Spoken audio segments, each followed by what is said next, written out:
Olá pessoal, tudo bem? Nós estamos aqui mais uma vez no meu canal PQP Frenê para falar um pouquinho hoje da minha experiência na primeira série, né? No vídeo anterior, para quem está acompanhando, eu falei um pouquinho como foi a minha experiência enquanto criança, enquanto aluna, né?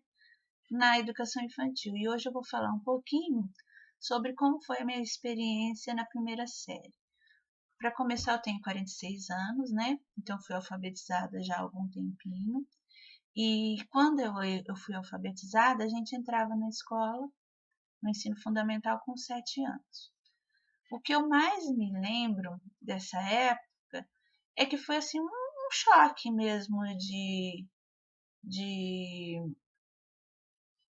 ruptura com a educação infantil, que, como eu falei, a gente só brincava, né? Tinha essa questão de brincar muito incentivada, né, muito constante no nosso dia a dia. E quando a gente ingressou, quando eu ingressei, eu falo a gente porque eu tenho irmãos gêmeos, né, comigo. Então sempre eu penso em dois. Quando eu ingressei na primeira série, acabou-se as brincadeiras que não eram direcionadas na educação infantil, mas elas existiam, né? Acho que é uma forma positiva de lembrar da educação infantil. Apesar da gente saber que muita coisa poderia ter sido diferente lá na educação infantil, a respeito dos planejamentos das aulas, a brincadeira livre acontecia. E a gente sabe que essa também é uma importante atividade para as crianças, para colaborar com o seu desenvolvimento. Enfim, quando eu vou para a primeira série, acabou-se as brincadeiras. O recreio era isso. No intervalo a gente tinha que comer rapidinho, voltar para a sala. Não tinha piscina, não tinha parque, não tinha areia, tudo novo, né? Professor, a gente sentado um atrás do outro. Então, essa transição foi difícil para mim. Mas por que eu estou falando isso atualmente, né? Contando isso para vocês? Porque isso ainda acontece. A gente vê essa transição ainda da educação infantil para a primeira série, agora para o primeiro ano, né? Com o ensino fundamental agora com 9 anos. Essa ruptura é muito drástica e a criança em nenhum momento é vista, enxergada da maneira como deveria pela, pelos educadores, pelos gestores, né? Que deveriam pensar, nós também, professores, numa maneira de fazer com que essa transição fosse mais tranquila para as crianças, que são crianças, né? E que não deve ter essa impressão negativa do ensino fundamental, né? A gente sabe que as interações, as brincadeiras devem acontecer também de forma planejada, orientada pelo professor no ensino fundamental também. E um outro fato que eu coloco para vocês também, que eu me recordo muito, é de ter sido alfabetizada pela cartilha, né? Mais precisamente pela cartilha Caminho Suave. E eu trouxe como curiosidade para vocês aqui, ó, uma revista da Nova Escola que traz a autora da Caminho Suave, a Branca Alves de Lima, numa edição de outubro de 1996, ela e uma outra autora de uma cartilha que apresentava textos mais significativos, com uma proposta construtivista, né, na época, ela debatendo as diferenças entre a cartilha que ela criou e a cartilha que a Branca havia criado, com os textos da Branca mais simples, com as sílabas, né, babebi bobu. Então, uma matéria bem interessante, de 96, né? E que essa autora questionava os métodos tradicionais, no caso aqui, a cartilha Caminho Suave da Branca. E mais uma vez o Freinet aparece nessa história. Por quê? O Freinet, que já faleceu há mais de 50 anos atrás, questionava na época em que ele atuava com as crianças, questionava esses métodos tradicionais de alfabetização. E ele lançou até livros sobre isso. Olha a visão que o Freinet tinha, né? Como a gente precisa, enquanto professores, ter exemplos como o do Freinet para a gente poder almejar, porque a vida do Freinet não foi fácil, né? A gente sabe que todo mundo que tenta inovar é muito criticado. E ele fez isso, né? Ele inovou muita coisa, ele propôs muita coisa diferente para a época e teve muitos desafios, muitas barreiras a serem vencidas, mas ele não desistiu, assim como nós. Então, mais uma vez, puta que pariu, Freinet. Ele era um homem, um educador realmente especial, né? Fica mais esse exemplo do Freinet. E como eu havia falado da cartilha Caminho Suave, quando eu fui alfabetizada, os textos que ela apresentava eram assim. Eu vejo a barriga do bebê. Didi viu uma galinha, ela bota ovo no ninho. Cocorocó, cocorocó. A galinha viu uma minhoca. Então, esses eram alguns exemplos dos textos que a cartilha trazia. Além, é claro, das sílabas, né? Babibi bobu, tateti totu. E fica clara a diferença de como a alfabetização é enxergada, é vista, é estudada por nós, professores, atualmente, né? Quanta evolução. Nós não podemos, é claro, deixar de considerar a importância da Branca, né? A Branca Alves de Lima, que foi a autora da cartilha Caminho Suave. Ela colaborou, sim, para a alfabetização das crianças aqui no Brasil. E eu pesquisei, ó, foram mais de 40 milhões de edições da cartilha.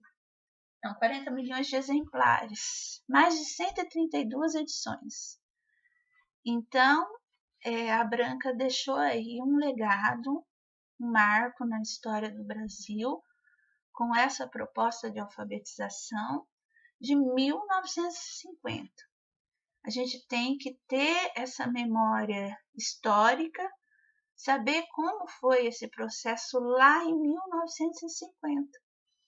Porque a proposta da Branca com a cartilha Caminho Suave é de 1950.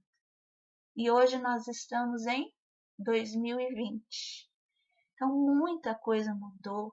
A tecnologia, as crianças, as famílias, né, as relações.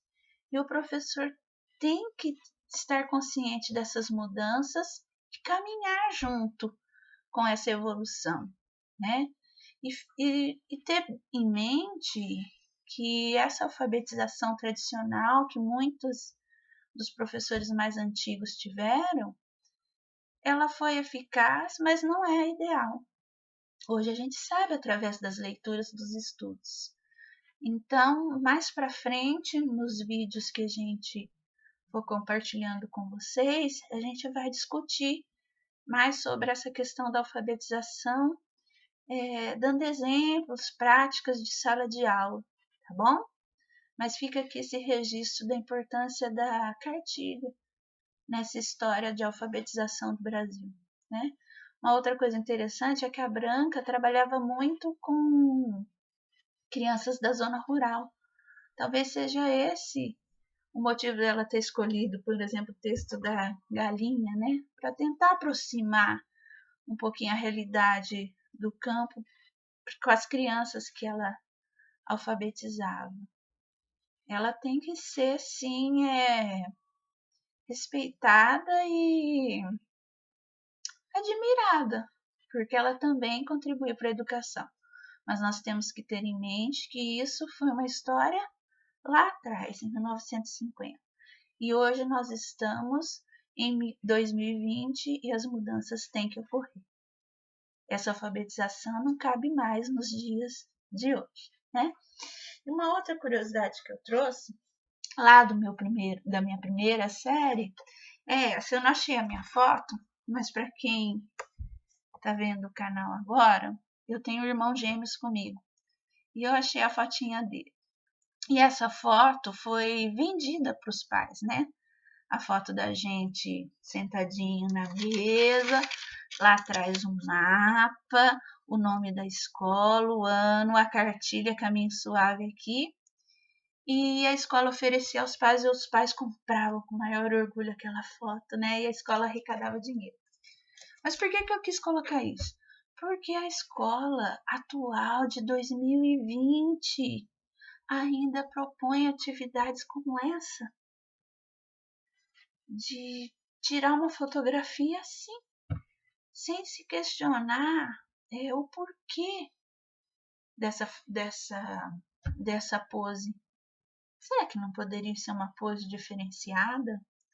Uma pose onde a criança estivesse em atividade, realizando uma atividade que desse prazer a ela e a gente registrasse e oferecesse aos pais? Não seria uma forma mais significativa, mais interessante? Mas não, a gente sabe que poses como essa ainda são valorizadas na escola, tanto pelos gestores e professores quanto pelos pais, que ainda enxergam a escola assim. Eles ainda dão valor aos métodos ultrapassados, o que a gente tem que lutar para que seja mudado também, né? Vamos repensar essa foto, esse método de alfabetização, essas práticas ficaram lá atrás e não cabem mais aqui no nosso tempo 2020, não é mesmo? Temos que evoluir aí com os estudos, com os dados que a gente tem de quanto é preciso mudar, né? Principalmente nesse processo de alfabetização. Então, vamos tentar nos desvincular daquilo que foi bom lá no passado, tá bom? Fica essa dica aí. Espero que vocês estejam gostando e divulguem aí o meu canal, tá? Principalmente para as mocinhas, os professores iniciantes que estão em formação. Eu acho que a gente vai ter bastante assunto interessante aqui para compartilhar. E olha que ainda vou falar um pouco das minhas aulas mais para frente, tá bom? Algumas ideias, algumas sugestões de momentos interessantes que eu tive com os meus alunos e momentos não tão interessantes onde eu precisei refletir, mudar, replanejar as minhas aulas e as minhas atitudes. Até mais, pessoal. Tchau.